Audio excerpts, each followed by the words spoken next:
Football is back, ladies and gentlemen, which now means it's time to get your team's football shirt. But I'm not trying to pay £120 for a football shirt. I'm just saying. But I have found the solution for myself and for you, the lovely audience of the Don Husam channel, with your own coupon promo code. And this is the solution, ladies and gentlemen. All you've got to do is just go to okjersey.com. As you guys can see, all the options are there. Of course, I'm a Liverpool fan, you guys already know. And then this is the shirt. Look how amazing it looks. I'm just going to go pick my size. And then after that, I'm going to choose the Premier League patch. And listen, I'm too old to be putting any player names on the back. So I'm just going to get it as it is. I'm going to click add to cart, view cart. And this is the same thing that you guys do on any website. You proceed to checkout. You fill in all your information. And then after that, coupon code Husam. When you click this coupon code, you get a 8% discount. Enjoy shopping, guys. Bismillah ar-Rahman ar-Rahim. Hello everyone and welcome back to the channel. Make sure you guys are liking the video. Make sure you guys are subscribing to the channel if you're ready to do so. Big up to every single one of you guys. There's already 100 people in here. So I appreciate every single person supporting us. So please slap that like button, subscribe. You guys already know. You get me? The algorithms recently messing up on YouTube. So we need you guys' help now more than ever. So yeah, please keep getting involved in the chat. Keep letting me know your opinions. Keep getting stuck in. Because we have a lot to unpack, ladies and gentlemen. We have a 7th member that's going to be joining us in a bit too. So we're just waiting on him. So this is going to be a completely stacked show. You get me? We got Mike here. Negative Mike is back, aka Correct Mike. K-Mac is in the building. Rax is in the building. He's back. He was busy helping a friend last week. You get me? With a sofa. Then you ended up using the sofa after. Jamie is back as well, ladies and gentlemen. Big up to you, Jamie. And making his debut on the channel. You guys have probably seen him around on YouTube, man, like Kwasi. How are you guys doing? You guys good? Been better. All good, bro. All good. All good. Kwasi, you're Ghanaian, right? Yes, sir. So Kwasi is which day of the week? So am I. Sunday. Sunday, see? Sunday. Are you testing my Guardian skills or what? No, I'm testing myself because I know. I feel like this was the quiz, something like that. We're like, is he sure this guy's a real Ghanaian or he's faking? No, because I know Ghanaians are named after the day that they're born on. That's facts. That's facts. Yeah. That's the thing. So Kwasi is Sunday. Yes. Yeah. I was born after a maker car. Big up to Josh who just sent me. Big up, Josh. Appreciate you, brother. Don't start, Josh. Don't start. No glasses, Mike. About to drink the copium. Is what Odon was saying. Hey, Mike was spitting last week. He got me. Everything Mike had said turned out to be reality. I think he's referencing when I did a stream and I put on glasses and I said that these are to block out all the positive pussies. So big up. Oh yeah. I was being very facetious because it was a fresh wound right after the game. So, but thank you, big up. Fair. Big up to all of you guys. And listen, let's just start. I don't know if I want to look at the past first or look at the future first. Like I don't know which part do we start with, bro. Like should we start by talking about like how to fix Liverpool basically, or should we start by talking about like the Chelsea game? What do you guys think? Go backwards to go forwards. Go backwards to go forwards. Okay, fairs. A lot of people enjoyed watching the stream with myself, Mike, and Tom yesterday. So let's hear a different perspective on things. Kwasi, since it's your debut, welcome to the channel, my brother. By the way, all the links are in the description. Big up. K-Mac channel is in the description. Rak just has Twitter. Jamie Phillips football chats. Mike Das LFC. Lex Timit and Kwasi Ball TV. They're all in the description. So go check them all out and like and subscribe to this channel too. So Kwasi, obviously Liverpool lost 2 games in a row. Why do you think it happened? How do you think we can solve it? How do we get out of this mess? Let's look backward before we look forward, if you'd like. I think the manager just have to let us play simple, man. I'm looking at it through the eyes of even Pep Guardiola. He's realizing that beautiful football is kind of like out of the way right now. This thing of just play intricate football it's teams are saying, okay, go ahead, play your football. We will sit back and then hit you on a counter attack. All the goals scored against Liverpool has been a 2-pass, and then they are right in front of our goal. Or we make a mistake. Most of it has been because we made a mistake. But I think the manager is not playing at the player's strength. We have very, very good players that he needs to understand that if he wants to play like last year, then he should have gotten players that fit last year's style of football. This year, you have different players. You check the data, you looked at the data, and you recruited them based on the data on how they were playing at their previous club. But they come up here, and then we change it. So are we saying they are so good that we're going to change it, and we're going to spend time to wait till they fit set system that we're trying to play? We don't know. But right now, we are not playing at their strengths. The Crystal Palace game, I give 50-50. The players, mentally, they came in kind of too arrogant. You know, if that blue and red jersey said Barcelona, I promise you they would have played better than that. But at the same time, the manager's tactics did not also help. All the goals that we scored has been, okay, we can play. I mean, the Newcastle, people keep telling us a lucky goal. That's not a lucky goal. You don't have 20 passes to have a lucky goal. You know, same thing with Bournemouth. Arsenal, you and I have talked about this before, Husam, and that is not luck. I don't even think Arsenal outplayed us. 49% to 51% does not show me that we got outplayed in the first half, that is. But Crystal Palace, I think, was disrespectful to the fans that went and there's fans that are watching. Galatasaray, same thing. Teams are just sitting back and say, go ahead. We're going to find a guy who can pass the ball, and we'll find a target man. Crystal Palace, give the ball to Wharton. Wharton finds Mateta in front of the goal. Galatasaray, find what's his name, Gundogan, and Gundogan finds Osimhen. And that was just the tactics that every team have used against Liverpool going forward. So the manager needs to play our strength. We need to stop trying to play fancy football and just let Isak, Verts, and Kirkers and Frimpong play at their strength. Gone are the days where we only focus on Salah. We gotta start transitioning out of that. It'll take time, but this is the time. I'm glad he was dropped against Galatasaray because now it shows that he's not the problem in this team. He's just not. Yeah, he's not. He's not. The thing is, I agree with everything Kwasi just said. Like, bro, like, it's just the thing that, like, you know, last season, Arne Slot made steak from just a regular, like, you know, Walmart T-bone steak, and it came out gourmet. It was beautiful. And now you're getting prime rib, you're getting Wagyu, and we're getting, like, steak tartare. Habib, what are you doing? Yeah, we have, like, the best ingredients. We need to be able to put these mixtures together. But anyway, I don't want to ramble on. I want to get Rax, K-Mac, and Jamie to chime in first because me and Mike broke it down tactically yesterday. So let's hear their opinions first, and then we'll jump on what Kwasi said, and also what you, Tom, and Mike said as well, because that was a great show, by the way. And if you haven't checked it out, chat, go and rewind that because it was actually a really good show.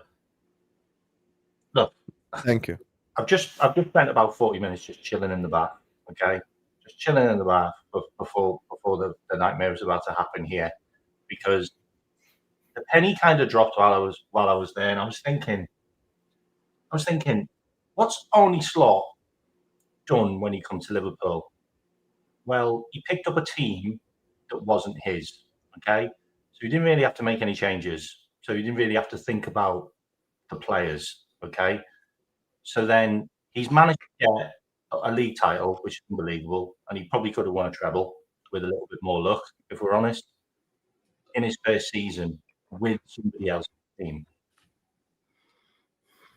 What do we know about Arne Slot, and what do we know about Richard Hughes?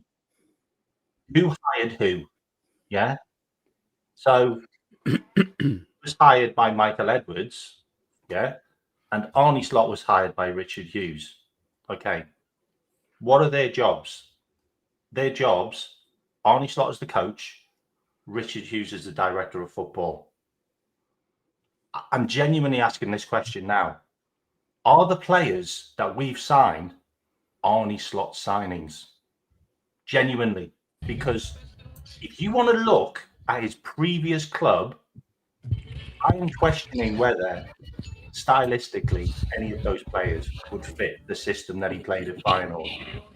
So now he's got a new system at Liverpool, yeah, and it's not the stuff that he did at Feyenoord. He's trying something completely different now, yeah, and he's trying to get away from Jurgen Klopp's old system.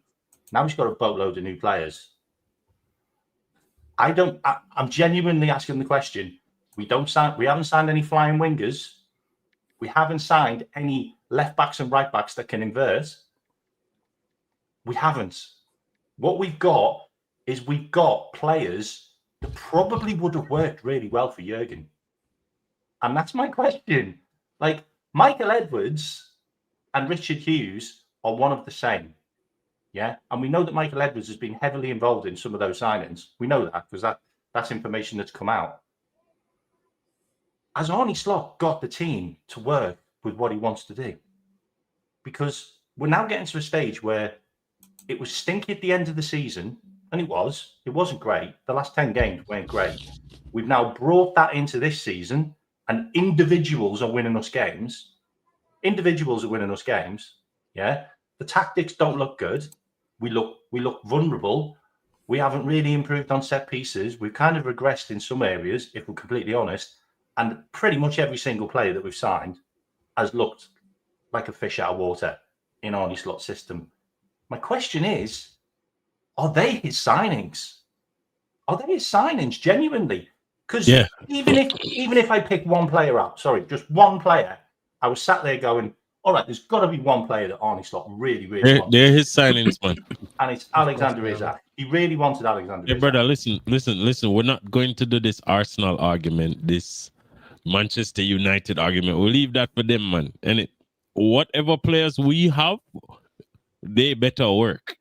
Or we get a new manager that can make it work. It's as simple as. Well, I mean, I'm not going necessarily as far as that, but they are his signings. What do you mean? I mean, yeah. What do you mean? Yeah, I agree. Yeah. Yeah. I mean, ultimately, yes, Hughes was touted very heavily, but Michael Edwards signed Hughes, and Hughes started work in June. Already at that point, Arne Slot had already been agreed to join Liverpool, because we know that, because Jurgen Klopp was singing his name on the pitch. It was announced, but he didn't take up his role until the 1st of June last year. So I don't think there's any debate about whether it's his signings or not. They work together to put forward, because they obviously didn't sign anyone in the first summer apart from Chiesa. They spent the whole season working together in their groups, in their meetings, in their transfer committee, what do you want to call it? And they came up with these names together. I don't think Liverpool in general, not just in general, are a well-run club, and I don't think I think they understand that you can't bring in players without the manager buying into them, and if otherwise it doesn't work, because ultimately the manager is the person who chooses to put players on the pitch. They will have an idea of how they want to play. They will look at profiles. Now, of course, it's a little bit strange. I think the key signings, and it's arguably the most interesting thing, whether you consider it interesting in a good way or a bad way, is how Ekitike and Isak are going to work together. But I can rationalize that because of the Jota situation. And I don't know if necessarily the horrendous stuff that happened with Jota, if that hadn't happened, then maybe we wouldn't have signed both those players. People will talk about, we're missing Luis Diaz. Look, he performed well for us. I don't think he was necessarily exceptional, but he did do a job. I think the fact that he could occupy the main striker role and then also pull onto the left, and then you've got Gakpo and Diaz doubling up, I think that was something that definitely gave us a positive slant definitely in the first 3 quarters of the season. And by that time, it was all over. They have to make it work, and I'm sure they will work. It will work just because of the sheer quality of the players we brought in. And ultimately, we needed to make this kind of move because we need to start putting things in place for a period after post-Mohamed Salah. And that's what they've done. With Salah there, and I'm not saying by any means that Salah is the problem, it's arguably a little bit more difficult. Perhaps that's not an ideal scenario, but we weren't perfect last season. We don't like many of us have said. But can I call out that question just quickly? One second, Sam. The only thing we can't. We've said about Arsenal, you can't rely on perfect circumstances to win a league. You're going to have imbalances, and so in a lab, you never get ideal conditions either. In a lab, exactly. So even if this is not exactly ideal recruitment, no excuses. We have to win the league this season. Let me just respond to this before I call out K-Mac's question. Who is Scouse here? Number one, K-Mac is Scouse. Number two, this is the same football club that was carried to a league title by an Egyptian, managed by a Dutchman, captained by a Dutchman, with a Scottish left back, a French centre back, a Scouse right back that you probably called the Rat in the summer, a Argentinian midfielder, a Hungarian midfielder, another Dutch midfielder. Last season we had a Uruguayan and a Portuguese player up top. We had a Colombian and a Dutch player playing on the left, and we had an Egyptian and an Italian playing on the right. Thanks for coming. But now, anyway, he's just whoever that is. Argue the points. Let's not argue this stupid nonsense, right? Who cares where anyone's from? Yeah, if you've got something interesting, insightful, whatever to say, then share it. Just this other stuff is just fucking. Mike dumb. is American and he made the best point last week, so no one cares about like where you're from. No, it's true. So now let me just say this, right? Look, here's where I will call out the question itself by K-Mac, and this is where I have a problem with it. We sat here, and rightfully so, and complained about Klopp loyalty. We complained about Klopp choosing the players. We complained about Klopp. By the way, you know how we say like the Havertz signing is Arteta's downfall? One could argue that one of the genuine reasons why Liverpool didn't win a league title over the last 2 years of Klopp, you could say it's Nunes. No bullshit, by the way, no agenda. Like that signing that cost the club 70, 80 million pounds is one of the reasons why we didn't win the league, because he underperformed. He was supposed to take on Erling Haaland and he never did. He was supposed to perform at a certain level that he never got to, even in 3 years. So my thing is, right, we complained that the manager had too much power and is making transfer decisions. The nerds are back now. They're making the transfer decisions. I'm not going to sit here and go like, man, this is not Arne Slot's team. Okay, and I think he has every single ingredient necessary. And I'm going to bring this back to the Master Chef kitchen. It's a show I like watching. On challenges, before they get to like the main event, they have mystery boxes, right? Arne Slot did better with the canned food mystery box than he's doing with like the prime ingredients mystery box. He came in last. Watch this, yeah, watch this. He came in last summer. We only signed Federico Chiesa. We loaned out Mamardashvili, and it was the same exact team. And we ended up essentially walking the league. The manager was in Ibiza with like a month to go. This time it's like he opens up the mystery box. I've got Wagyu beef. I've got Alaskan king crab. I've got lobster. And he ends up making steak tartare and tastes like shit. Like, that's the problem. So I've been someone who have called out the ownership for lack of ambition. We have disagreed with people on the panel and agreed with people on the panel on this idea. I'm sorry. This season specifically, there is no one to call out other than the manager and the players. This is not on FSG. This is not on Michael Edwards. This is not on the scouts. They all did their job. Let's all go back in history. Imagine us, same exact 7 people. We were doing this stream. It's currently October 4th. Let's say we were doing the stream on July 4th, June 4th. And I sat here and I told you guys, we're going to sign Isak, Ekitike, Kerkas, Frimpong, and Wirtz. First of all, everyone would have burst into laughter. And second of all, people probably would have, like, as they say, bite your hand off to have that type of summer. Guess what? We had it. We had it. So now it's on the chef to cook up a meal. That's just how I look at it right now. I think you misunderstanding what I was getting at. I wasn't getting at the fact that the signings were bad. The signings are incredible. Like, he's literally got a Carlsberg transfer window. The point is, he's trying to fit them into a system which doesn't fit those players. Like, square pegs, round holes. Quasi said it. Like, we've all seen it. Like, he's trying to get his wingers to his right back and left back to invert. They're not inverting players. Like, they never will be. Like you lost your inverted right back. Like, if you look at Feyenoord, they had flying wingers and they had they had left backs and right backs that could convert into midfield. Like that was their system. Like, and it was really good in the Dutch league. You're now in the Premier League. Like you won the league tweaking Jurgen's tactics, and you know you did. Like, you told us so many times, you were asked so many times. I think you've got players that fit that system, and you're changing that system. And I can't get my head around it. Like when I'm sat there looking at all the players, I'm like, that's a perfect replacement for Nunes. He can do that job. He can go and do that. He can go and be that flying left back. He can go and be that flying right. But like, I'm literally sat there thinking, oh my God, this is amazing. Just run it back, and you win it again. And now you changed it all, and it's odd. It's looking odd for me. It's looking spooky, like the background. I mean, Hey, look. Oh, go ahead. Go ahead. I was going to say, if we look at player to player, each player that replaces each player that left, is it a better team now, or is it a worse team than last year?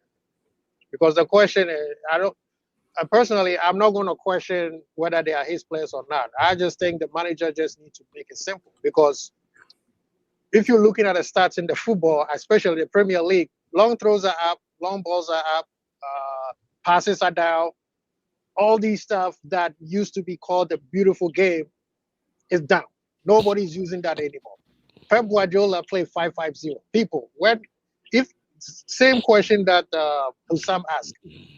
June 4th, I sit here and say Pep Guardiola is going to play 5-5-0 against Arsenal. You guys will kick me out the show and say you don't know what you're talking about.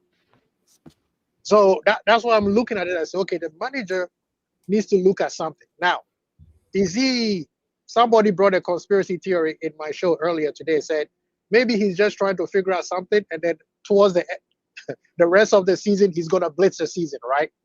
Because he knows, like 15 minutes against Galatasaray, something worked. It was working sexy. Like, we're like, okay, this is what we want to see.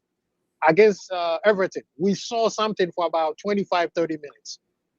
Why can't we do that 45 or 60 minutes or 75 minutes straight? And I think if we do that, we will. I mean, this league is ours. I don't care what anybody tells me. This league is Liverpool's. We can only give it away if we don't figure out what's wrong with us. But for the manager to fix it, I think he just have to play simple. Look at how you recruited Kirkers. What was the reason why you brought Kirkers to Liverpool? The data shows this. What was he doing? Let him do it at Liverpool. Same thing with Frimpong, right? Personally, I didn't mind the substitution Galatasaray, but I think the Salah one was a little bit too much. Szoboszlai, midfield, right? Even if Salah had to play 45, 50 minutes, that was cool with me. But putting Frimpong on the right wing, we need to stop that. It was nice talking about it, but that one got to stop. Play them at work. If you want to play Frimpong in that position, let's go back three. Let him bump forward as much as you want. But we have to play for each player's strength, and we are not. And Vert is the one who's feeling it the most. Why is Vert playing left wing and the game starts and he's playing right wing with Salah? Where did that come from? You know, the 15 minutes that we play well against Galatasaray, somebody must have told them, stop what you're doing and go back to what you are used to. That's the only reason why I would say we started playing poor after that. Guys, what do you think? That you want red carpet? You can talk. Yo, Mike. I'm just waiting for Jamie to because Jamie ain't spoken to pop off. I mean, the chat's been building that up. I don't know why. Yeah, we're gonna get to Lex and Mike in a sec. Here we go. See? I don't think there's much wrong. Thank you very much. I don't actually think there's much wrong. I think, the manager's getting some bits wrong here and there, but I think also the players have got to take a lot of blame for everything that's going on. If you look at a lot of the goals that we concede, they're all individual mistakes. So many individual mistakes, it's crazy. You know, it's not Slot's fault that Konate can't pass for shit. Like we've given away goals from our own attacking players because we give away the ball sloppily in midfield. Slot said it today in his press conference. Slot basically called out the players and said it's time to buck up a little bit because you keep giving away the ball in midfield constantly by making stupid passes. or holding onto the ball and running into blind channels and stuff like that. And the players they're getting away with it because obviously Slot's the one. He spent 400 million quid. It's always the manager people look at, and rightly so. He does set up the team. But a manager can set up a team, can do strategy, can do system, can do tactics. But as soon as them players cross the white line, it's up to them players then to do their job. You know, Slot's not like against Galatasaray. Yeah, it's not Slot's fault that Ekitike decided to try and go round the goalkeeper instead of just putting the ball in the back of the net. He does that. It's 1-0. The penalty don't even happen. Liverpool probably have a bit more confidence in their game now because they're 1-0 up and probably go dominate and win that game. Yeah, it's again, and Liverpool as well. I believe our players are a bit soft as well. I think some of our players are a bit soft. We don't play the dirty game like other teams do as well. You know, against who was it? Crystal Palace. Isaac should have gone down when he got kicked in the foot. Thank you. He stays up. Frimpong should have gone down as well when he got clattered, but stays on his feet. I think we're a bit soft sometimes. Players got to take a little bit more responsibility. We play too slowly. That might be from the manager's point of view. That might be instruction where he just needs to tell the players just play a bit more aggressively. Last season, our tactic was simple. Slot likes to play through the opposition's press. So he plays it out of the back. He gets the teams to come onto them, their press. And then we play through it. And look how quick we played into the final third last season. Slow from the back, play through the press, and then bang, quick in the final third. The problem is this season, the teams are aware of that now, and they don't really press us that much. They actually want us to have the ball. And that's why I think it's fascinating when Slot said last week that it's not actually, he'd rather not actually have possession, but score goals. You know, that's what he came out with last week. It's not actually about possession and build up. It's about scoring as many goals as you can. And you don't always need possession to do that. I think Slot's got to work things out. There is things he's got to work out and get into his head. I don't think he knows his best 11 right now. And obviously that's always a worry when you don't know your best 11. I also think he's rotating too much at the moment. Last season, he played the same 11 constantly, so you get more cohesion. Players, when they're playing together more and more, they know the runs they make, the channels they go run into and stuff like that. When you keep rotating a lot, you're taking that rhythm away as well. I think Slot's got to do a few things. He's just got to pick a right back and stay with it. Right? Frimpong. There's no point having Frimpong and Bradley on your books and keep using the midfielder at right back. It's pointless. And use your right back. Pick one. Bradley or Frimpong, whoever it is, just pick one and keep playing them week in, week out. The midfield situation, I think, is where it's a little bit tricky for Slot because I don't think he knows how to play this midfield at the moment. I know you guys always go at me for glazing Szoboszlai, but I honestly do believe Slot feels like he has to play. I think we can all agree with this there, yeah? I think Slot feels like Szoboszlai has to play. Yep. And my worry is when McAllister's fit again. That's why exactly I think he'll play right back. And this is my worry about it. I think because he loves McAllister and McAllister's his brains of the midfield, right? Gravenberch is a must because no one receives the ball off a centre-back in our team like Gravenberch does. He's the best at it. So he's at joining. In the league. Yeah, maybe in Europe, maybe. You know, he's that good at it. He's our joiner in that midfield. So you need him to play. McAllister's your technician and brains. He needs to play. And Wirtz is a £100 million signing who's going to be a quality player. He's just had about 6 weeks. It happens. It's life. He will get better and he's going to be extraordinary. But Szoboszlai is so crucial to him. I do think Szoboszlai is going to play right back when all the midfielders are fit. And I don't want to see that because it doesn't work. You know, he's athletic, he's strong, he's pacey, he's quick. But as you saw against Galatasaray, he doesn't know how to pick up positions defensively when that player ran off him in that game.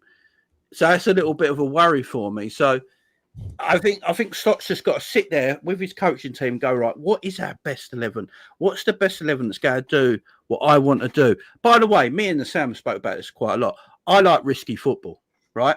Same. I like risky football. I don't like safe, right? I like let's put 8 men forward. If you've got 8 players back, right? This is why this is the way I look at football personally, yeah? if I'm playing against the opposition have got 8 players in their own half. I want to have 8 of our players in their half as well, because then you're player for player, right? Then you're player for player. If you keep the ball properly and don't mess about, you're going to control the game. What Liverpool do, though, they can't control the game because they can't pass. And that's the issue this season. They literally can't pass the ball. The only time Liverpool can pass the ball is at the back when there's no pressure on them. When they get forward into midfield and attacking third positions, they can't pass. And look, with Wirtz, yeah, it's 6 weeks into the season.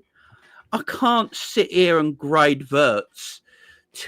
Like, he's got a 6-year contract, not a 6-week contract. You know what I mean? He's not on, he's not a Saturday worker. He's literally got a 6-year contract, and you've got to bide him time. Everyone who watches German football, look how many players go to Germany and look fantastic, yeah.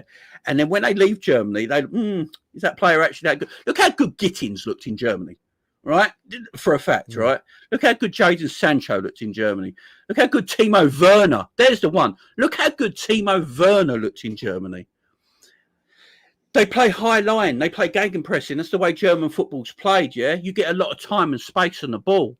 In English football, when you play for a top team against any other level side, even the top teams like Arsenal's and all that, they defend very compact and a lot deeper than what German teams would.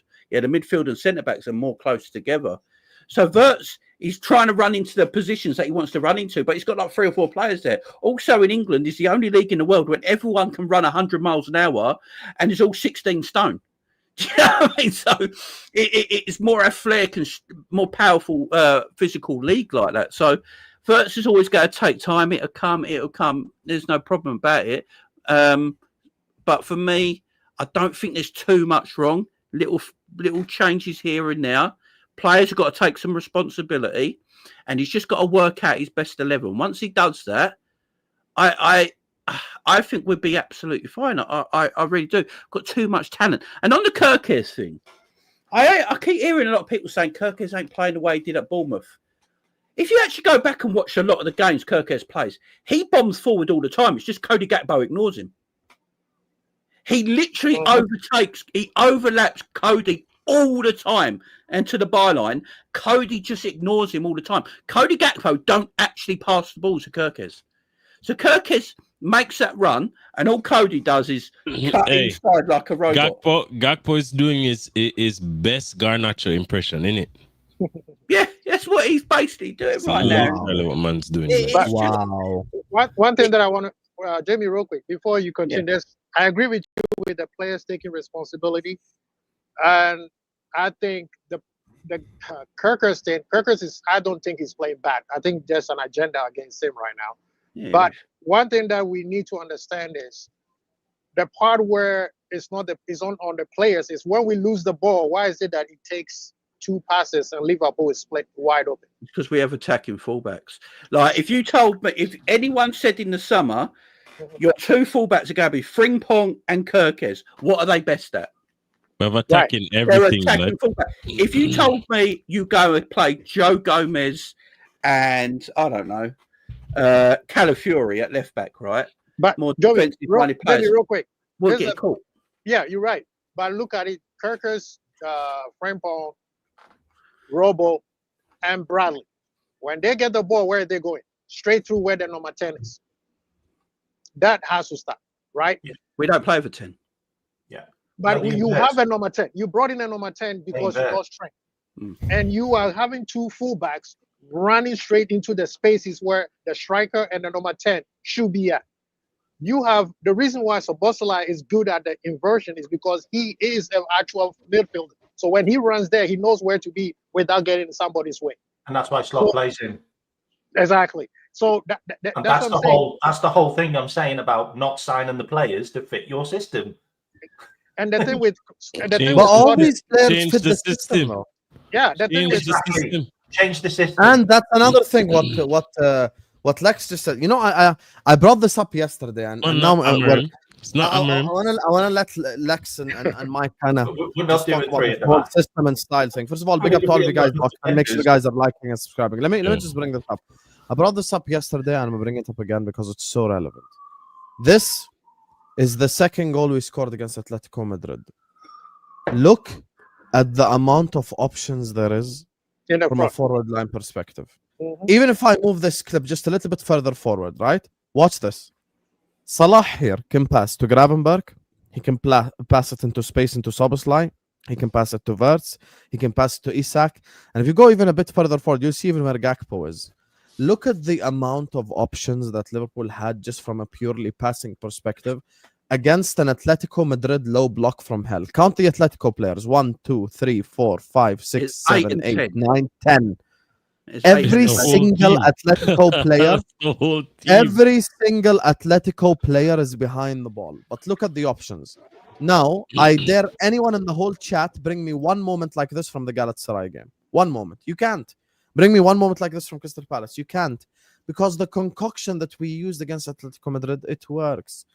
Frimpong right back. Drop one of Szoboszlai and McAllister. Play Isak and Wirtz with each other. You get me? Gakpo left wing. Personally, I prefer Chiesa, no problem. But play one of the left wingers. And let's just fucking cook, bro. Like, wow, like that 45 minutes of football we had against Atletico was so amazing. We haven't replicated it once this season, and I'm disappointed. It's like we're trying to fucking like. Let me tell you the team tomorrow, yeah. And I'll hand over the mic, the microphone to Mike and Lex. This is the team tomorrow, and we'll expand on tomorrow's game in a bit. I'm so certain of it. Mamardashvili, Szoboszlai right back, Konate Van Dijk, one of the two left backs. I don't know who, it doesn't matter. So I think it's going to be McAllister, Gravenberg, Wirtz, Salah, Isak, and Gakpo. That's the team right there. Szoboszlai is going to start right back. I've accepted it already for tomorrow's game. I can sense that that's what Slot is going to do. And I just don't see any other world in which he, unless he wants to change the system, which I hope he does. Mike, go ahead. I agree a lot with what Jamie said. I don't think Szoboszlai works because he doesn't overlap and he doesn't underlap. Connor Bradley will underlap, which creates for Mo. Frimpong will overlap, which creates space for Mo. Mo looks good when either. If Szoboszlai plays, he doesn't do either. That's why he looks so isolated. That's why he looks poor. Every time Dominic Szoboszlai is at the right position and Mohamed Salah's at right wing. The only difference I have is that I agree with Jamie saying that there's not much wrong and it's not a difficult fix. It's just that I'm not seeing anything change to implement that small fix. Over the last 3 games off the ball, I see players walking. I see slow pace. I see complacency. I see lethargy. Southampton, I don't care if it's a rotated squad. You try to play possession ball with a double pivot of Curtis Jones and Endo, do it. Actually perform. Unfortunately, we didn't, but we won that game. Crystal Palace, I saw the same thing. Slow, lethargic. Crystal Palace sat back. The second they get the ball, it's one pass, they're in behind. I mean, Adam Wharton looked like Iniesta that game. And then, you know, when you go to Galatasaray, I also totally agree with Jamie. If Ekitike puts that away, or at least squares it to Frimpong and we score it, it's a different game. But Osimhen gets a penalty. Everything gets changed. We stop playing. It's slow. It's lethargic. There's no off-ball movement. I think that you have to implement Kirkes more. You have to implement Frimpong more. The overlap and the underlap need to actually be a part of this because Mo needs that space. He's 33 years old. He's not just going to slice and dice like he has in the past, and he's not going to get in behind and be able to isolate himself with a long ball like he has in the past. To me, I don't think that it's a matter of who the players are. Like, these are world-class talents. You can figure it out. The issue is that you're trying to do the same thing over and over for the last 3 games. And honestly, for the whole season, it's just we've looked in spells in games great. Maybe 20 minutes here, 60 minutes here, 50 minutes here, 15 minutes here. The issue is that it's not 90 minutes in any of these games, barring maybe Burnley, right? Because you know, Burnley, we were just unlucky not to score.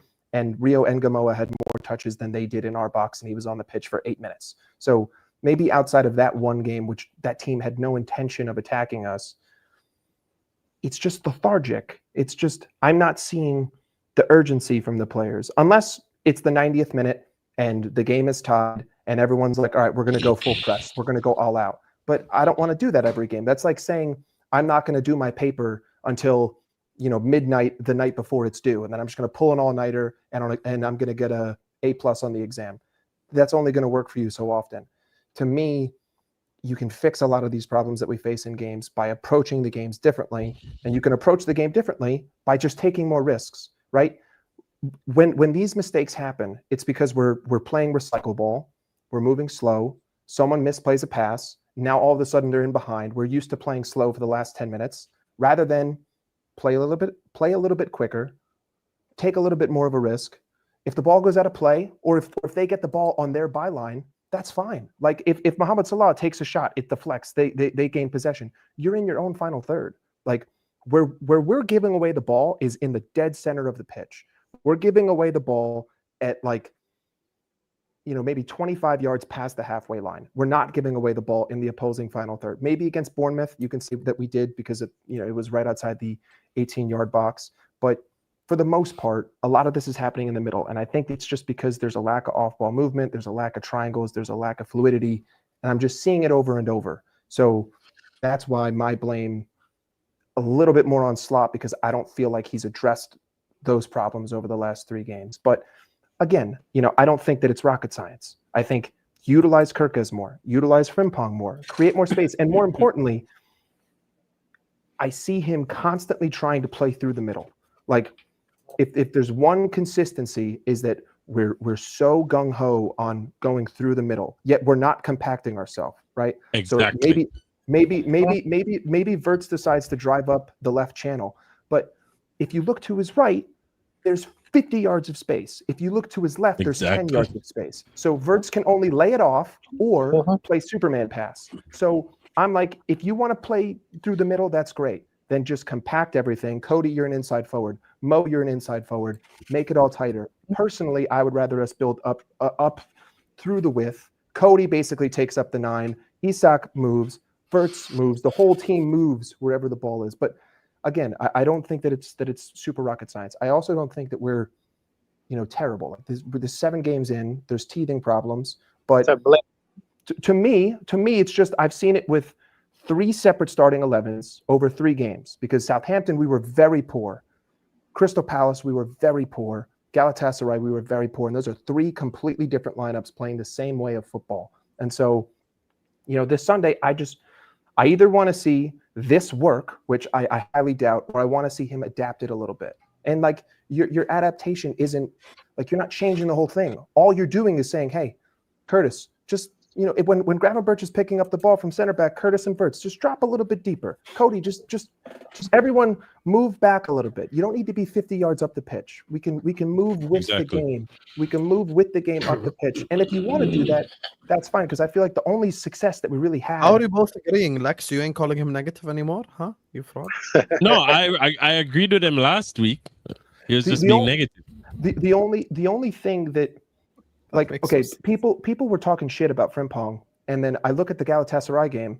Yeah, sure, it was Doku settings, and it wasn't going anywhere. But he was the only player on the pitch who was consistently getting to the byline and trying to make something happen. Agreed. He's the only one who was trying to get there, and we were able to do that because we were stretching the game. We were going wide. We were playing it in behind. We were using. He was played as a right winger. Yeah. No, I don't not mind Frimpong at right wing. But we're not used to doing that. We're not used to doing that because that's Mo Salah. Mo Salah cuts inside. Yes. The problem is it's the wrong combinations with each other. Frimpong right wing might work with Isak up top. It doesn't work with Ekitike. It doesn't work with Ekitike. Can you pull up that? Can you pull that screenshot one more time? It can work with him if there's a pullback. Can you re-pull up which the whole, one? The Atletico one. Yeah. Can you just pull it up to the very first freeze frame? Because I want to point something out to K-Mac. Okay, I'll point it. I'll pull it up. The same exact moment. Yep. Because Cody Gakpo is not the only person who ignores overlaps. That's true. That's very true. But before he Mohamed Salah likes to play with Connor Bradley because Connor Bradley underlaps, right? Yeah. Underlapping is what he wants. Every single time, even against Everton, right? It might not have been Frimpong, but there was always someone overlapping Mo to the right so that Mo could cut inside. Frimpong's there who makes the run to give Mo the space to cut inside, to give it to Gravenberch, to then play it into Mo as Mo continues his run because Frimpong has now dragged a defender. So we have to utilize the width more. Like you have to utilize Kirkins and Frimpong Yep. more often On in the these outside. games on both sides. And then if you want to build up through the middle, make it more compact because I can pull up 100 screenshots of Compact. Florian Wirtz trying. Florian Wirtz Too tried much to try dribbling. exactly. Too much He tried ISO to break football. into this Too much midfield. ISO football. Yeah. The amount of times he had to make a 40-yard pass when he's driving with the Yeah. ball for 20 yards. Guys, there's a reason why Frimpong was hooked for the next game. There's a reason why. Because he doesn't want him to do that. He doesn't want his left back and right back to be this marauder in left back and right Yeah, back. he doesn't want that. That's not right. He did it to Trent. David Hancho and Gertrude as his left back and right back, and they played really narrow and moved into midfield. That's what they did. Like Arnie is trying to do what he does with Feyenoord, but he hasn't got the right player. He'll just have to change it. He will. He will. I don't think he's even when an Gravenberch has the ball here, look even at the options Gravenberch has. Yeah. We just That's why I really want Wirtz and Isak to play with each other. I really do. Well, that's because Isak stays. That's because Isak stays tight. Isak doesn't drift. Like, go watch. The quick question is, and Alex, before you speak, I would like you to answer it too. I keep hearing, I think Jamie said it and Mike also said that we need to be risky. I think Liverpool is the most riskiest team of all because that's why every time we lose the ball is going the other way to score. What about just playing simple ball? Go long. You got two strikers who can hold the ball. You got a number 10. You just can't play Mo. If you want to go long, Mo just doesn't have I the agree. pace. So that means the manager needs to have two sets of systems for Mo and somebody else. Because if you're trying to play Mo's system with Isak in it, it's not going to work. And you can't play Isak's system with Mo in it. Because, yes, one thing I agree with K-Mac is we do need wingers. We don't. The wingers we have are inside forwards.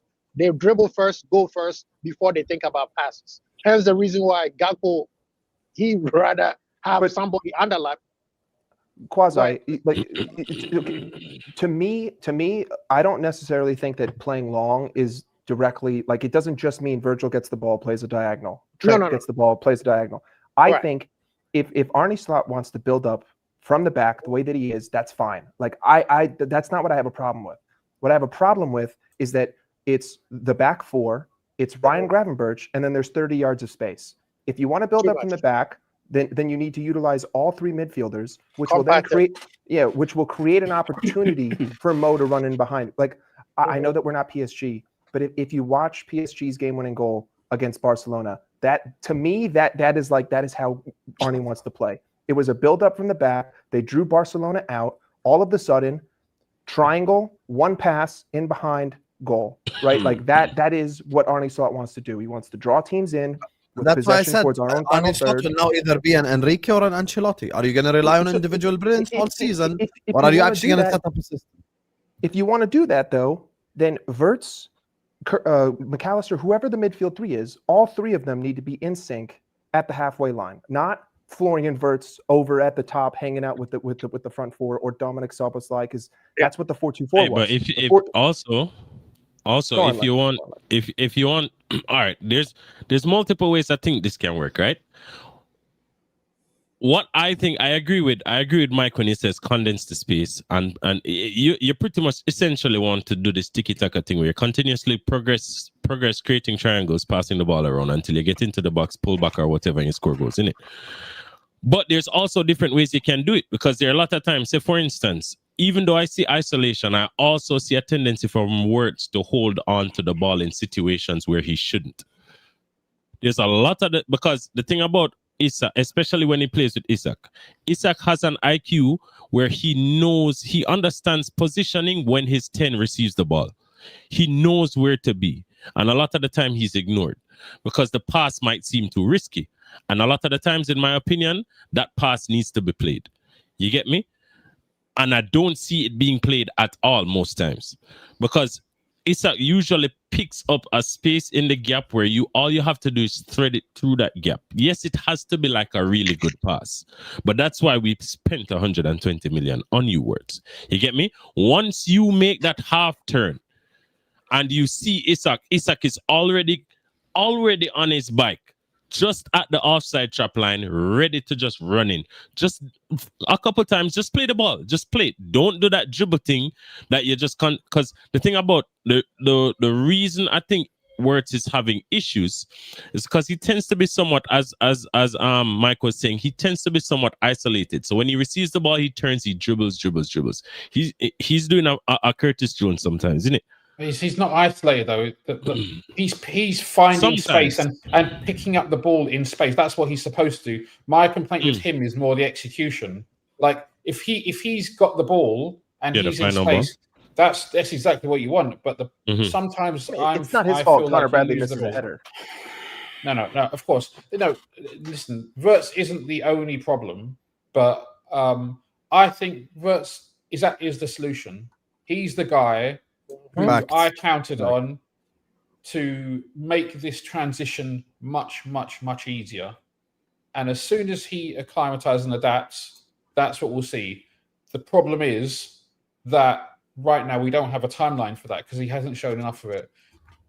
He's the guy who's going to make the acclimatization and this team gel. And if it doesn't happen, then it's going to be a problem. It's going to be a big problem. Now, one quick question. One thing on Wirtz. Wirtz could do that pass. He could do that pass with Bayer Leverkusen because he had 5 midfielders and he had 3 central defenders to back him up if he lost the ball.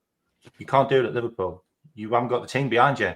You've got everybody already in the opposition's half, and you haven't got the backup behind you in midfield like he did. He had so many DMs. How many DMs did by the way, I think that might become a problem in the future as well, like this whole DM thing. Yeah. Not now, but future-wise, it might be an issue. But anyway, let me just grab these supers before we mantra. Like getting them to work in his team isn't going to be easy. Not going to be easy. Let me grab these before we move on. Talk about the Chelsea game. Big up to everyone locked in. Make sure you guys are liking and subscribing. There are 700 people locked in, so thank you guys so much. But we're not even at 200 likes yet, you guys. Come on, just close the live chat, hit the like button, continue to enjoy the show. And all my brothers, all their links are in the description, so go give them a subscribe. Big up to Emmy, who says, "Isn't 3-4-2-1 well suited for the team? Callum Sanderson has done irreversible damage to Liverpool because this is Callum Sanderson's suggestion, and I don't think it ever should be suggested. And Liverpool don't have enough centre backs to do this anyway. Exactly. If you wanted to do 3-4-2-1, you need to go back to the summer and sign 3 more centre backs because this doesn't work this way at all. And I don't want Salah playing right 10 either. Big up to Gagandeep, who says, "One massive issue is we don't use the width enough. Besides Frimpong, none of our fullbacks overlap. Kirkes and Bradley invert. It's too congested, in my opinion." I agree with that. And that's why when Jamie first started speaking, I agreed with him completely. When he's saying, just choose a right back and let's fucking go. Well, you want, for me, if it were up to me, Frimpong, in my opinion, before this 2 bad games that we've had, he didn't have a bad game for Liverpool.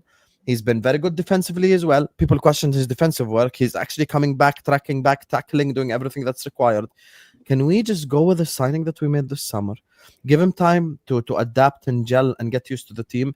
And he has all the good attributes that bring the best out of Mo as well, because he's overlapping and Mo's there playing the passes to him.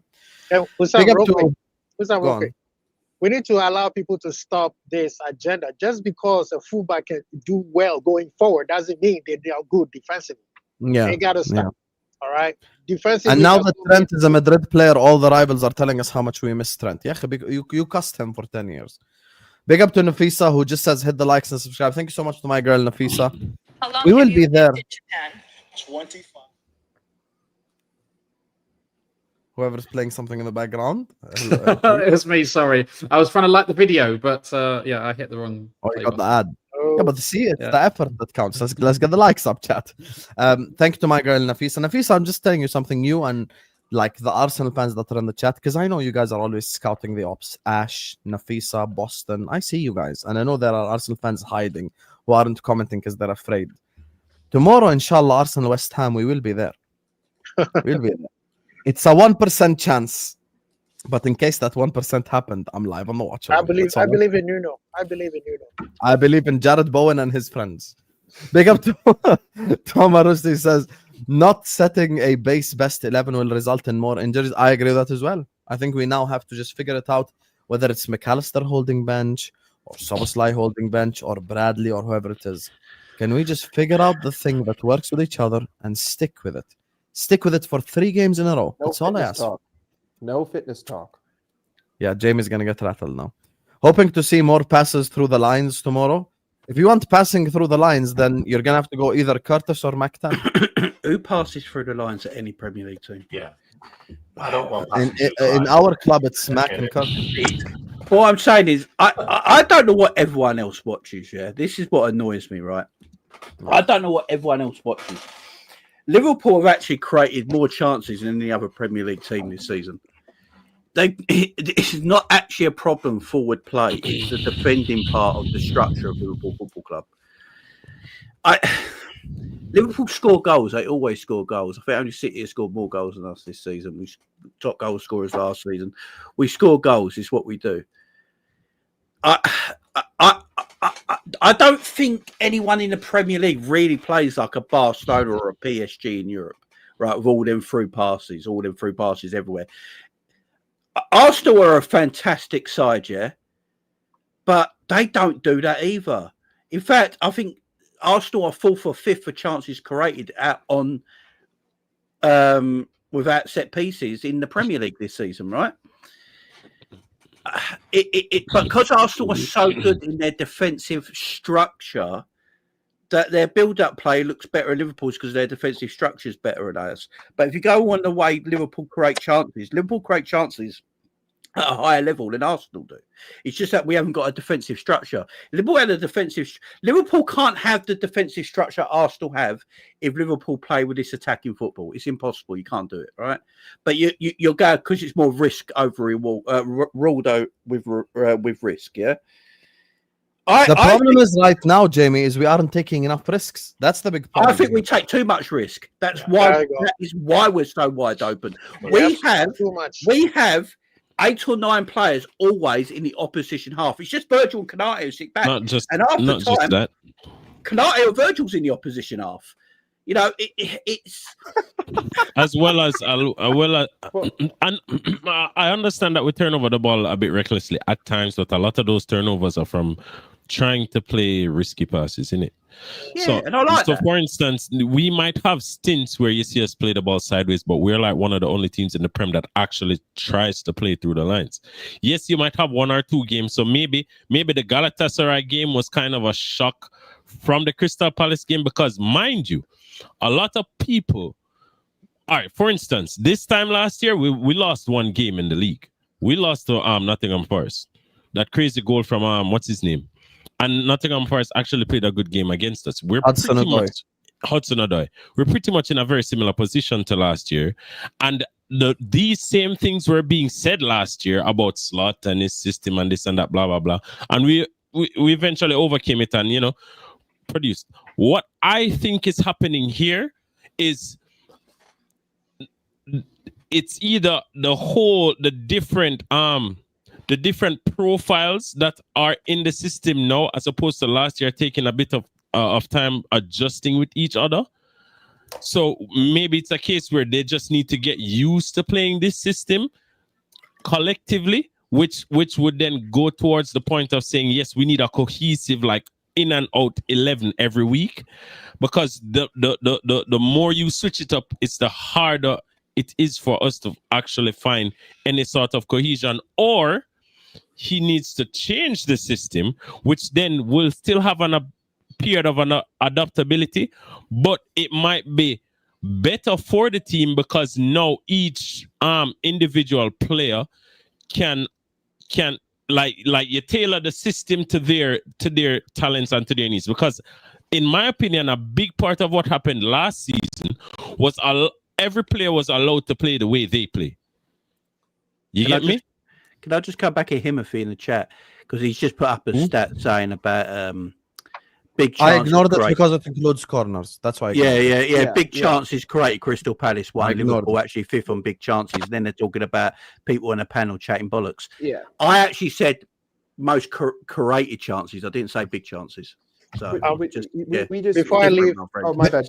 Big up to Kwasi because I know you have to leave. Yeah, I Appreciate gotta you. leave. Guys, thank you guys, man. I appreciate you guys, Big up, man. bro. Check my channel out, Kwesi Bowl TV. And I was gonna say, I think we just have to play simple football.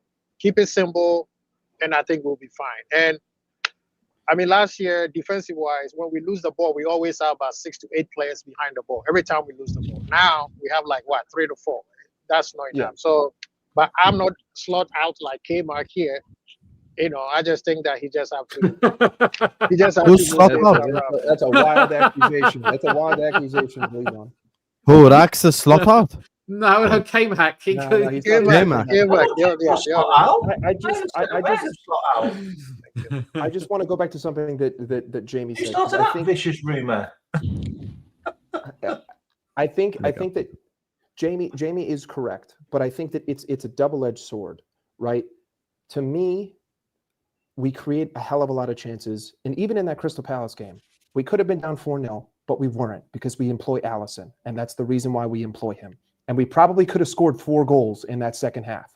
We had a lot of really good opportunities.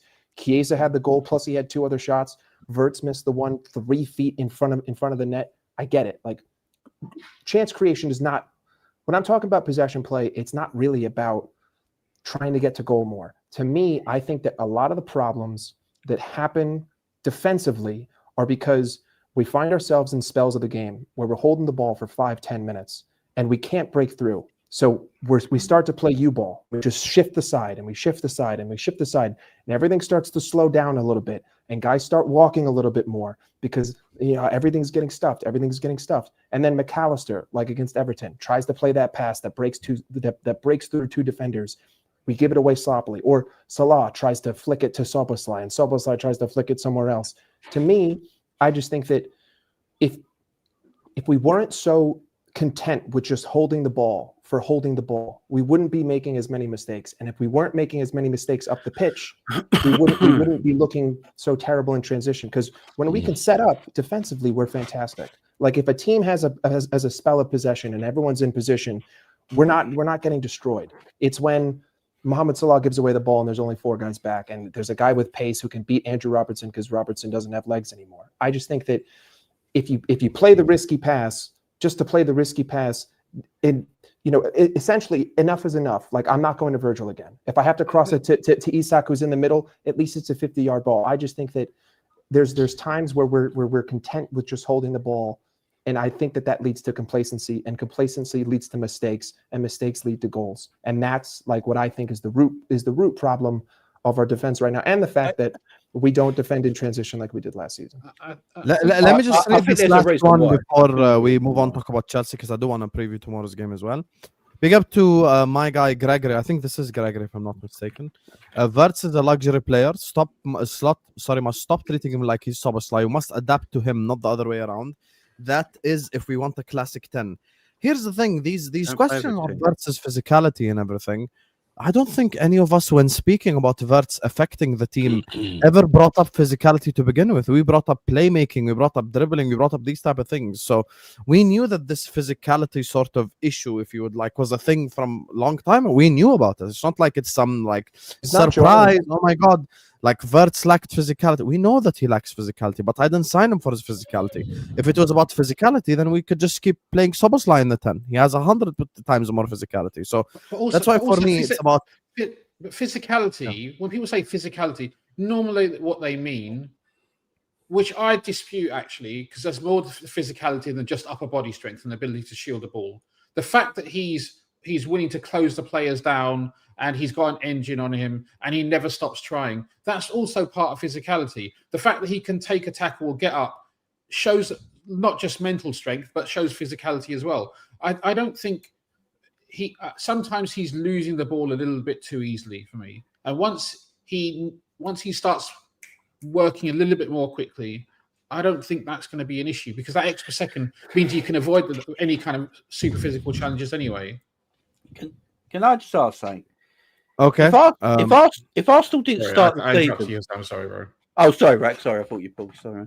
No, I interrupted Husam when he was midway through his thing. You know what's No, funny? it's okay. I just want to what's move on funny? to talk about Liverpool Chelsea, and we'll let Jamie start off the section as well. 'Cause I know Wait, I just think there's a radar on Wirtz because of his price tag.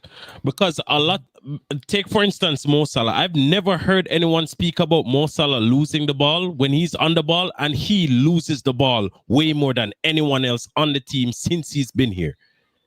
But Wirtz gets barged off the ball once or twice. Oh, he has this problem, he has that problem, but no one tends to highlight the times he retains possession. No one tends to highlight the times that, so it's just a price tag thing. It's just people talking without any substantial evidence. Yes, okay, I'm hearing, oh, he's a flop, he's a this, he's a that. I'm hearing Arsenal fans talk about my player when they haven't won the league in 20 years. But you know what? Why are you talking about Wirtz when all Rice does is play sideways? But it doesn't matter when you come for that price tag, whether we like it or not. 100 mil. No, but whether we like it or not, there is a target on his back, and he has to be big enough to take that on his shoulders and run with it, because otherwise he will be a failure. Yeah, but and it's the nature of the game. All these men will be fine. But just in the same way, listen, rival fans have every right to criticize that move if it doesn't work. And I have every right to call them dickheads. Yeah, but we will do the same, just like you just did a minute ago about Declan Rice. So we can't have this thing about we're not going to accept criticism or but the thing about it is it works the same way. Yeah, but the thing about it is we got to swallow it. Yeah, but when them chatting shit, we have to call it out, because at the end of the day, it's like, yo, that's football, man. But it's a backup. Yeah, and especially me. So I'll always clap back, because at the end of the day, when I watch the games, like a lot of the times, it's like, for instance, a lot of the times, Wirtz doesn't have, like, the way they speak about him is like he's having a 1 or a 2 out of 10. Most games, he fluctuates between like a 5 to like a 6.5. I agree. Which isn't good enough for the price tag. I understand it, but at the end of the day, like, there is somewhat of a bedding in period for these players. You get me? And look, I'm not worried about it.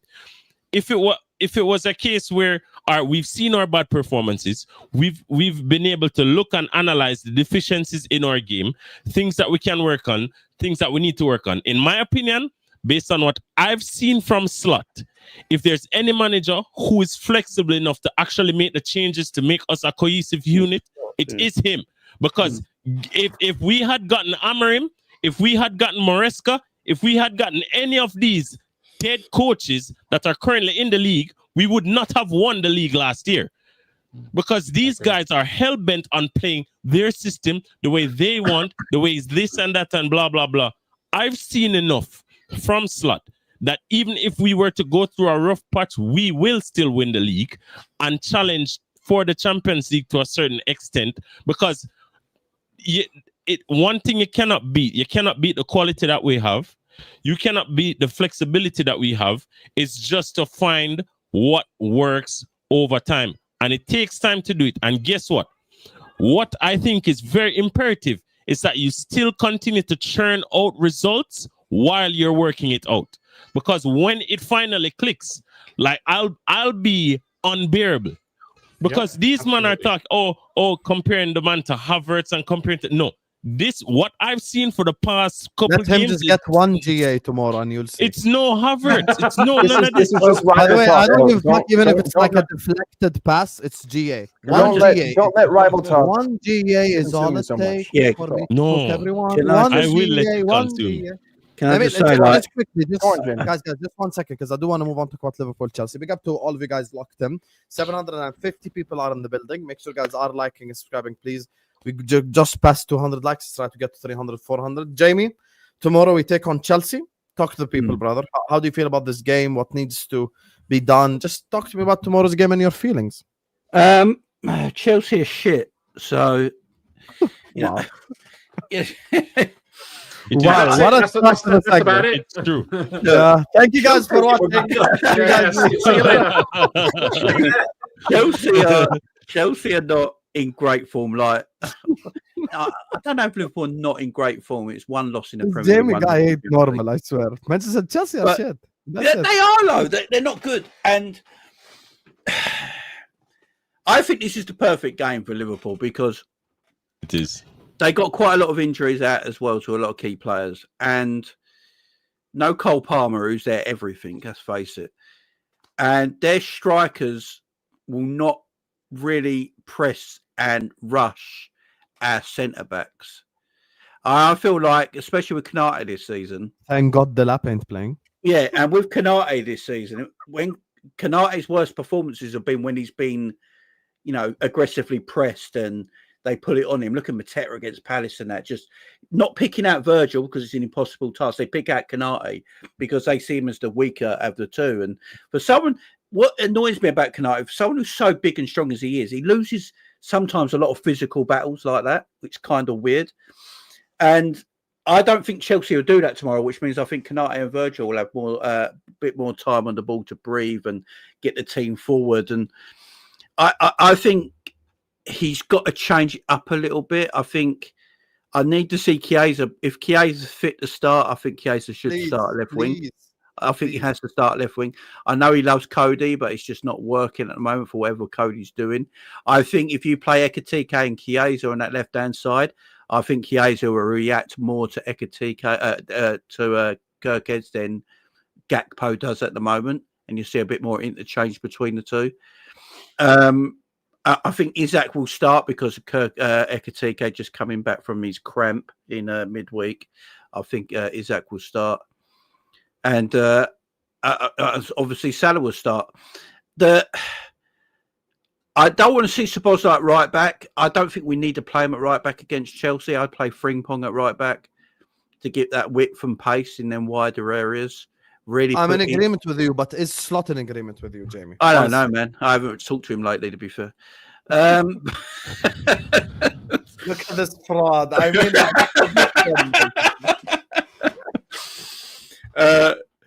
the midfield situation. I think one of the reasons our midfield's not quite clicked this season and worked this season is because he's waiting for McAllister to come back to full fitness.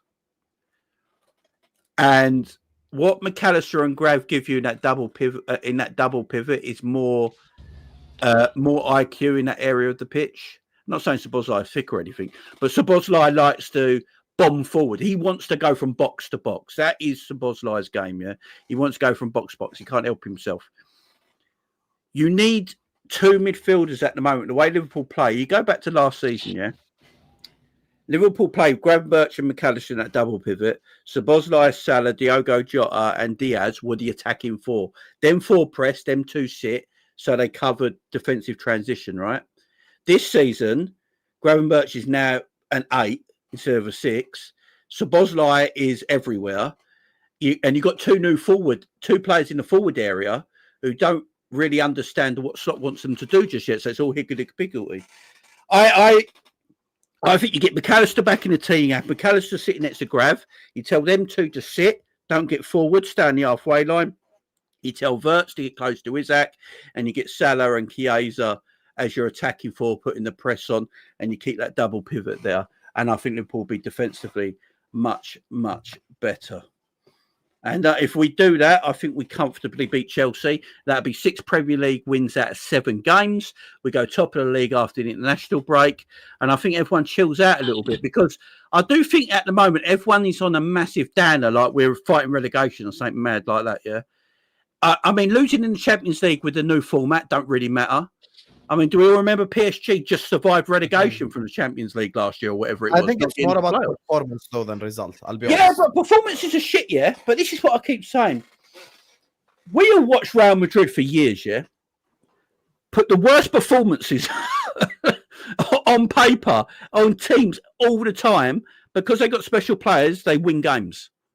Right? What was Ancelotti? Ancelotti's tactics were a cigarette and vibes. That was his tactics, man. Cigarette and vibes. But that's what we've been doing. I don't mind it. We have been doing that. We've been doing Real Madrid tactics. Yeah, but now, and I don't mind it at all. I really don't mind it. Now it's starting to. That's why you buy quality players. Now the cracks are showing. Like I really hope this game we just play all the players from last season, the lot. Play as many as you can. Try and keep it as simple as you can, and don't fucking concede. Like I just want an easy game to take into the internationals so he can get his players and sort their heads out. Because right now, we don't even know how to press teams anymore. To be honest, like Liverpool are renowned for being amazing at pressing, but we sold all the players to press. And unfortunately, one of them passed away, who was probably the best presser out of the entire squad. And we don't do it no more. We don't know how to do it. We've signed Ekitike and Isaac. That's not their game either. Like, so they're now being Ekitike has they're been now going pressing to get pretty taught how well. to press. Like, Ekitike is our best presser. I'd say, at the moment. He's never did done a good job. at Frankfurt. I think Newcastle. I think most of our problem is that we overpress too much. That's why we're out of position a lot of the time. We overpress too much. I don't think that this game has to be rocket science. I mean, number one, Chelsea beat them. Chelsea beat themselves, right? They have a red card in 3 straight games. Yeah, they have a red card in 3 straight games. Number 2, they're missing Cole Palmer. Number 3, to me, you have to start Kirkes and you have to start Frimpong for the only reason of pace. I don't need Neto, I don't need Esteval, and I don't need Joao Pedro getting in behind on pure pace. I need as much pace as I can put on this pitch as possible. I think starting Chiesa, if he's fit at left wing, is perfect. I think starting Isak, great. Mo, we all know he's not getting dropped in a Premier League game unless he goes 25 games without scoring a goal or getting an assist. Midfield, Soboslai, Gravenberch, Wirtz. Like, to me, right now, that's the best I looked. It was against Atletico Madrid. It's going to be a hostile environment. I don't really care about the form of Chelsea because every time we go there, it's a draw. Stamford Bridge is not going to be hostile, man. The only thing I'm saying is that for most of my adult life, every time we have gone to Stamford Bridge, it has been a draw. Last year's win for Chelsea, we were drunk. We just won the title. I'm not really counting that because we didn't give a shit about the game. But every successive year, I watched my team go up 2-0, lose the lead. I watched us draw 1-1. I watched us draw 2-2 over and over and over, draw after draw after draw. No matter what form Chelsea was in, no matter what form we were in, it always ended the same way. To me, I don't want to see this, trying to overly control the game. I don't want to see us trying to pass out the back. I don't want to see 593 passes with 590 of them being between Konate, Virgil, and Mamadashvili, because I can't afford to allow these one-on-ones to happen in succession as if Alisson is in goal. I back Mamadashvili, but Alisson is the best 1v1 keeper on the planet. And you play like that because he's going to put off the goalkeeper with his aura alone. I know that you could just be memeing, but it doesn't matter.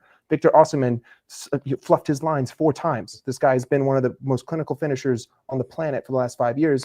Couldn't do shit to Alisson. So to me, simplify the game, compact the game, work more triangles. If you have to start Curtis Jones, I don't really care. Like, to me, it's just simplify, use your strengths. Frimpong and Kirkes have to be there for pace alone and let Chelsea beat themselves. Just don't beat yourself. That's it. Like, if we're holding the ball for 10 minutes and we're playing recycle, Virgil, do me a favor. Just kick a long diagonal to Mo, and if he doesn't get it, everyone reset. Simple. Or kick a long diagonal. Simple. Reset. Yeah, Mike's right. We need to keep it simple. I feel like if we play the game simply tomorrow, chances will come because Chelsea aren't the best defensively, and we shouldn't rush into it like a bull in a china shop. Openings will come. We'll get opportunities, and I think we'll score goals. That's essentially what happened with Arsenal in the second half. Like, I still think our 2 best performances, I think Arsenal in the second half and Atletico Madrid in the first half.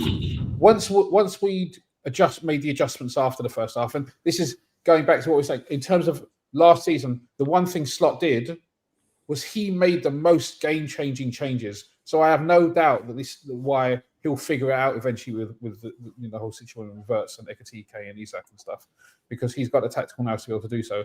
I'm sure that opportunities will come, whether by Chelsea presenting them to us, which is entirely possible, or us creating them. Chelsea are not a team that can sit there and play low block. They're not going to sit there and play low block or park the bus, because that's not Chelsea. Can't do that. This is not Mourinho's Chelsea. and opportunities will come. We just need to make sure that we approach the game and keep that solid structure. We can take risks, but we don't want to overcommit. And once we get that balance right, I think as a team, we'll beat almost every team. Can I Hang on, just so clarify something? Chelsea have got Colwell, Tolson, Chalobah, Fofana, Palmer, and Delap out. Yeah. Yeah, we but should be winning comfortably. I just so people keep saying, so you guys want to play safe like Arteta. No one's saying play safe, right? We're not. When we say play, when we say play simple, that doesn't mean play safe. All play simple means is compact the formation, right? and if you're going to force something, force it long, right? If you're going to force something, be in a position to do so. Don't hold the ball for the sake of holding the ball. I don't need to do that. I don't back my transition defense right now, but I back my solid defense. If everyone is in their position, I know we can keep the ball out of the net because I've done it. I've done it this season. I've done it against Arsenal. I've done it against Burnley. I've done it against Bournemouth. All of these goals come in transition. Bang, bang. They're all bang, bang. If I can get rid of that, and the reason why I can get rid of that is by compacting my formation, presenting more options to whoever has the ball, that's playing simpler football. Like, again, it doesn't mean play like a pussy. It just means play smarter, play more compact, and build, because Chelsea will make mistakes. Like, that is the one surety that we have in this game. They have made mistakes against everyone, whether it's discipline, it's positional, it's an aerial duel, it's an on-the-ground duel. We can't beat ourselves. And so far this season, all I've seen is Liverpool beat themselves. I haven't seen another team outside of Arsenal come up and go toe-to-toe, right? And Arsenal didn't really even create a hell of a lot of chances going toe-to-toe with us. It was just Madueke against Kirkes, and Kirkes won every single time. So to me, simplify the game, compact it, let them make the errors, let them make the mistakes. And if Isak and Wirtz are on the pitch at the same time, I'm sure that they're going to be able to link up with each other, and we just have to find the space and exploit it. But that's all that means. Simple football does not mean Arteta. I think we're capable of beating Chelsea tomorrow. Actually, like the more I'm getting closer to the game, the more I'm looking forward to it. You know, Jamie's war speeches help as well because they get me really motivated. You get me? Jamie come up and be like, I don't fucking know why people just going on a mad tangent, you know, like, why are people complaining all the time? And I'm like, okay, Jamie, damn, I ain't gonna say nothing. You get me? So I just keep remembering that, man. Bitch your mind. I keep remembering that we got Achimpong and Badiashile at the back. And if we cannot beat Achimpong and Badiashile at the back, bro, we have to put the fries in the bag immediately. I'll be honest with you. Put the fries in the bag directly. So, Thursday, if Everton Sanchez at the back. Yeah, if Ekitike is fit to play, I'll start Ekitike over Isak. Yeah, I would. The one thing I will say about a slot system, and I've watched it enough now from last season till this season, that it does benefit better by having a false nine than an out-and-out nine. There's a reason why Ekitike's looked excellent for Liverpool since he's come here.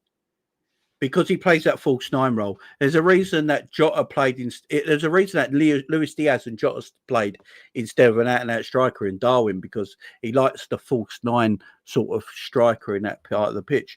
So at this moment in time, we're not getting the best out of Isak. So that's a learning thing where Isak's got to get fitness as well. He didn't have a pre-season, so his fitness has got to get up to standard. And once it does, he'll be fine, and we'll sort it out. But I'd go with Ekitike for this game because, I think Ekitike has been. You could argue he's been pound for pound the best striker in the Premier League this season. Yeah, that ain't no. Haaland is the only one above him. Yeah, but Ekitike is clear second. That's why I said pound for pound, like not out. Yeah, clear second is Ekitike. I think he's been better than the rest of them. I think Semenyo's been better than Ekitike, but yeah, he's been really good. Semenyo's a winger. Semenyo's not a striker. Yeah. Jamie said striker, to be fair. So I feel confident on this game. I like this game. I really just want slot. Like I'm begging you. Even if you want to put McAllister on the bench, I don't care, bro. Just go with fucking Frimpong at right back. I'm begging. Please. McAllister, I'm telling you right now, McAllister is not starting this game. I've got a feeling Wirtz don't start this game. I think he goes back to his original midfield three. There's one thing I will say. Explain why. Well, the one thing I will say Slott's got massively wrong this season, that he's put all the new players in too quickly. Yeah. You broke up a Premier League winning team and then put all the new players in straight away. I would have made them bide their time to get into the side. I know they cost a lot of money and stuff like that, but your McAllister, your Boslais, and your Gravenberches really didn't do anything wrong last season. Do you know what I mean? And to break that up straight away, I for this game, because it's one-off game, because we've got the international break, and then after the international break, they can come back to it, have a think over the 2 weeks with his coaches, what he wants to do going forward. But for this game, because it's just this one-off game, I would play the original midfield three, and if McAllister's fit enough, I'd play him. If he's not, and you got to play Wirtz, obviously. Jamie, or in fact, maybe Curtis Jones comes in. If this were like a video game and it was the ideal world, I would say do that, add Wirtz, drop the left wing, go back, double 10, box the midfield, go Salah, Isak, then you add Wirtz to McAllister, Gravenberch, Szoboszlai, and then essentially you do what we did against Manchester City, which we dominated twice. But I mean, it's kind of like grasping at a straw to say that, because I don't see a world in which that happens. But that's like my supreme wish, is for us to be able to play with four midfielders and sort of drop this whole Gakpo, you're out of form, Chiesa, you're not fit enough at the moment. Go back to what our strength is, because that's when we looked the most fluid in midfield. We looked the most fluid in our build-up when we had the extra man in the midfield, not at the top. But I wouldn't mind if McAllister is fit enough, you can do that. But if McAllister's not fit enough, do we really want to go out with Szoboszlai, Gravenberch, and Curtis Jones? I would probably lean more towards Wirtz, but it's a hard argument to go against based on the fact that they did win the Premier League together. We need players that know how to play with each other, like like in midfield. We need to win the midfield battle. Pause the culture, man. Pause. Okay. They got a really good. I have midfield. never heard K-Mac in my life say pause before tonight, ever. Everyone says I've pause. never in my life heard K-Mac say the word pause ever, bro. That's just such We a need to win that midfield battle, and we just need to keep a clean sheet, for fuck's sake. Like, especially with Mamadashvili, because if Mamadashvili concedes a goal, then it's going to be, oh, here we go. No, the rivals will say that. It's all dependent on how he concedes it. They're asking. Yeah, but like, who cares about what? Like, that's another thing. Ignore, like, who gives a shit what rivals say about Wirtz? Guess what? I have the money to buy a fucking diamond-plated Lamborghini and leave it in my garage. Get fucked. It's that simple. I don't care. How does diamond plating work, by the way? It's more expensive. Look Look at the billionaire trying to act like he don't know how. Exactly. Hey, what happened to the balcony? Why you don't sit on the balcony anymore? It's cold in London, man. It's cold. It's cold. The summer's, a helicopter there now. The summer's gone. No. Can I just say one thing before we leave? The Wirtz situation, yeah? You do know all the people are chatting, what the chat is about Wirtz, that he's got no GA this season. Yeah, right? That's it. Right? That's it. But these same people keep telling me that Salah's just a stat padder with GA and he does nothing else. So what is it? They don't because if you're... You know what it is? They can't win the league. No, and they're miserable fuckers, I know. And so if Wirtz played shit if Wirtz played really worse than he's playing now, but he had 3 GA, people will probably not say anything. They go, oh, he's already got 2 goals and an assist. It's a good start. But people will be like, he ain't actually played that well. You know what's funny? I'm hearing Frimpong is a bum. But when Trent was here, I heard Trent is a bum. I know that Trent is not here. I'm hearing Trent was so great for you guys. You guys miss Trent, blah, blah, blah. It's like, relax, man. Like, we'll be fine in it. The only thing that I'll like, my only real caveat tomorrow, like where I'm going to draw the line, is if Alexander Isak plays 30 minutes and gets anything less than 20 touches, I'm going to have a biblical crash out.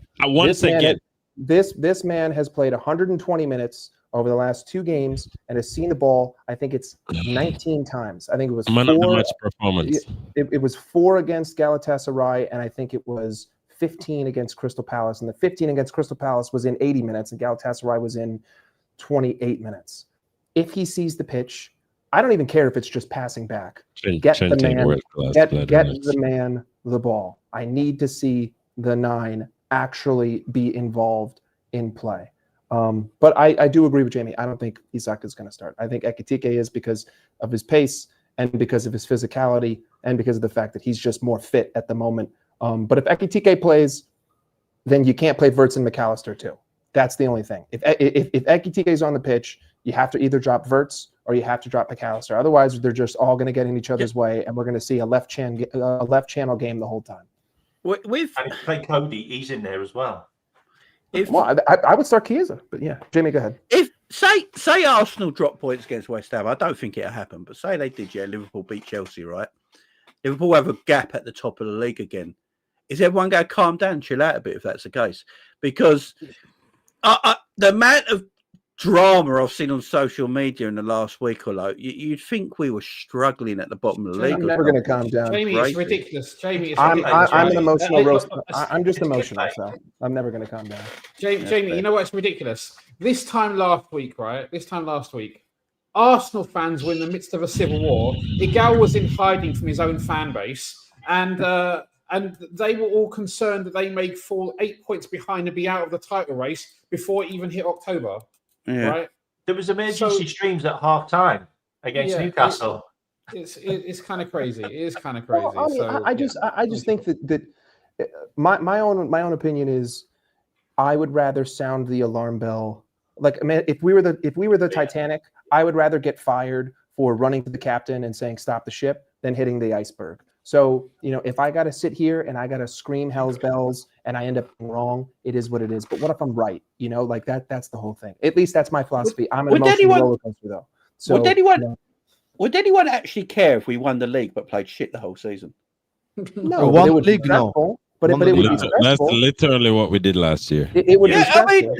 Last year, quite a lot of it. No, last year we had very good performances. No, we started to get bad around February, March. Yeah, I went through all the results. Guess what? That September to March period was fucking... Yeah, but except it wasn't March. If you go back and you relook at all the results, Southampton 2-1, terrible win. Wolves 2-1, terrible win.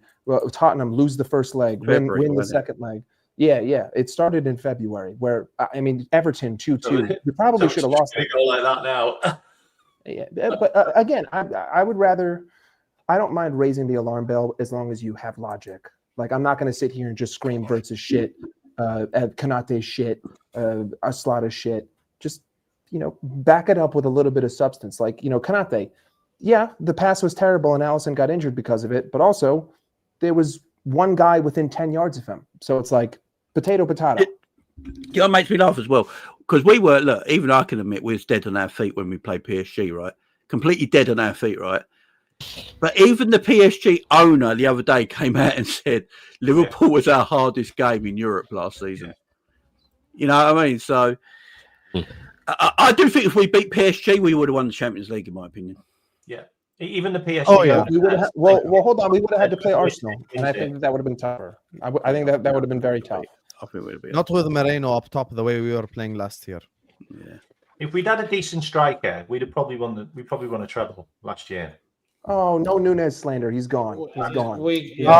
Here come fucking Mike Does again. Let me grab this one and then end the stream. I'm so tired of Mike.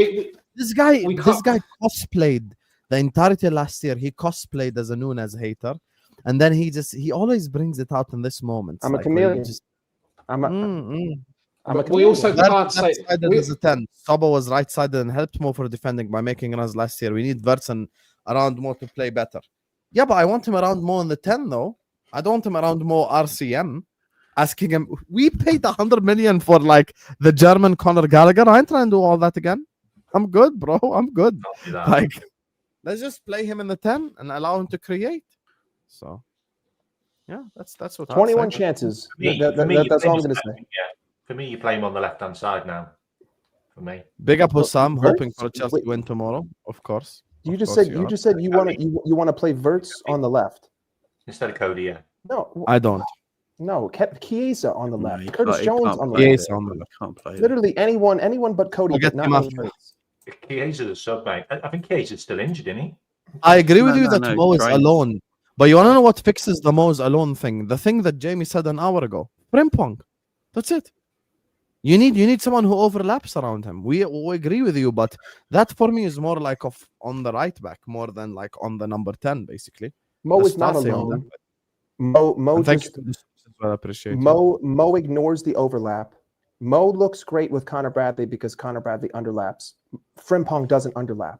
So and Connor Bradley isn't playing enough. So if there's no overlap, Mo's not going to look good because he has no space to drive into. So it's that simple. Yeah, Mo don't I'm actually want scared. an overlapping fullback. I hear you. I'm scared, not gonna lie, Akhi, no bullshit. I know. Because you Chelsea pussios are scared. Okay, you know, the only time that you have defeated us is when we were already league champs. When the players didn't care, the manager didn't care, no one gave a fuck. When Gomez cleared it into Van Dijk's face for an own goal, that's the only time you beat us. But other than that, you haven't beaten us. And let's not forget African Giant and all the Chelsea fans in the chat. You went to Wembley the last 3 times against the mighty Reds, and you cried on every single occasion. And if you want to say Poch tax, that's fine. I guess it was 2 shell tax the 2 times before that, huh? I'll give you that one. You're gonna give it this all Do you- day, all day. Do you know with Liverpool as well? I think we can't underestimate the loss of Jota on the team either. 100%. Yeah. You know, I don't think I actually think it's amazing what Liverpool are doing so far at the beginning of this season with that loss of Diogo Jota. Because if I'm thinking about it right now, I don't know how I wouldn't want to go to work. Do you know what I mean? It'd be the most difficult thing to do. Someone you spent all your time with, day in, day out, every day, is now no longer there. Not because he got transferred, because the man passed away tragically. That's hard. That is difficult. So I've got to commend the players for playing the way they actually are with that bereavement in our club right now. I don't think I think the players should get a bit more credit for the way they are performing, to be fair. Who was It's really the manager? effective Who was as well, the, by the way. Like, who was the really- manager who referenced that? One of the managers referenced that midweek, and I thought it was a really strong point. Maresca problem- said it, did he? Yeah. Maresca, Yeah. sorry, Maresca said it, and I give him a lot of credit for saying that. The only thing is, other people won't care. Yeah, well, Yeah. some of our fake people in the chat don't care. They're Liverpool fans. It's Yeah, crazy. yeah, I don't know yeah. what's up with people, man. And I really don't. because this is people. If this was real life and it was people that we all knew and stuff, then it'd be different. But somehow football is some other kind of remote thing that you watch and you're involved in, and you don't want to see people in the Jota situation, of course. But All right, can I just nobody cares. And So, it's just- so in the chat, it said, "Stop talking about Jota, man. Like, rest the man in peace, as he's a reason for these horrible performances." What a horrible thing to say. I never once said that. Firstly, I actually said the team are performing really well with the circumstances at hand. How would you perform? How would you act, Sol? If someone you worked with day in, day out suddenly passed away and you weren't there to see him again, how We would actually you said- act? How do you get that mixed up? We actually said the complete opposite. Fucking, I don't know what's the matter with our fan base right now. The comprehension issues, blood. Listen, illiteracy at its crazy. finest. Like it puzzles me how people can lack the comprehension skills to understand English language, blood. Like we're not speaking a different language. We're speaking properly, using the correct context, and doing things accurately. Yet still, we continuously get misinterpreted as if to say we're chatting shit. Look, Marie's saying it as well now. Keep Jota out your mouth, please. It's not an excuse for these performances. I said not we're using it performing as an well excuse. because of it. Oh my god, guys, am I talking French? No, brother.